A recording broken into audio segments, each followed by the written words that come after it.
उज्ज्वल निकम यांची नियुक्ती जी आहे ती करावी आणि अखेर राज्याचे मुख्यमंत्री देवेंद्र फडणवीसांनी ट्विट करून माहिती दिलेली आहे की या प्रकरणामध्ये उज्ज्वल निकम यांची सरकारी वकील म्हणून जे आहेत राज्य सरकारच्या वतीने नियुक्ती करण्यात येते। आपल्यावर स्वतः बोलण्यासाठी उज्ज्वल निकम सर आहेत। सर, ग्रामस्थांची मागणी होती किंवा ज्यावेळेस ही घटना घडली त्यानंतर सुद्धा जनसामान्यांमधून भावना होती की उज्ज्वल निकम जे आहेत ते सरकारी वकील म्हणून या प्रकरणामध्ये द्यावेत। अखेर मुख्यमंत्र्यांनी त्याच्यावरती शिक्कामोर्तब केलं। त्यांनी आता तुमची ऑर्डर जी आहे ती सुद्धा ट्विट केलेली आणि राज्यातल्या जनतेला माहिती दिलेली आहे की तुमची सरकारी वकील म्हणून आम्ही नियुक्ती करू। हे प्रकरण घडल्यानंतर काही दिवसातच माननीय मुख्यमंत्र्यांनी मला विनंती केली होती की आपण या खटल्याचं कामकाज बघावं, पण त्यांना मी नम्रपणाने काही कारणास्तव नकार दिला होता।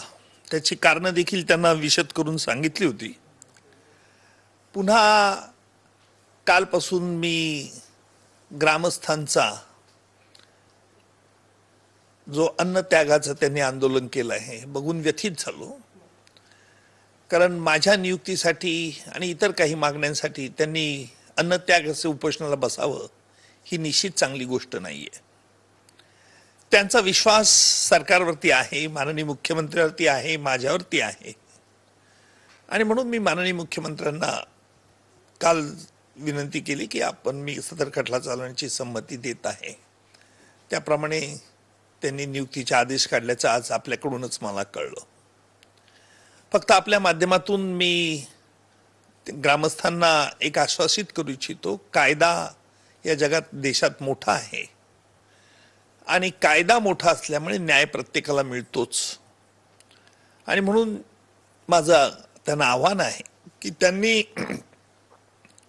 उपोषणाचा मार्ग सोडावा आणि निश्चितपणे या खटल्याचे ज्यावेळेला केव्हा आरोपपत्र दाखल होईल त्यावेळेला हा खटला जलद गतीने चालवला जाईल, एवढंच मी आपल्याला आश्वासित करू इच्छितो। सगळ्यात महत्त्वाचं म्हणजे हे प्रकरण जे घडलेलं होतं म्हणजे अत्यंत क्रूर पद्धतीने जे आहे ते कुठलं गाव कुठलं मस्साजोग मस्साजोगचे जे ग्रामस्थ आहेत ते उपोषण करत होते।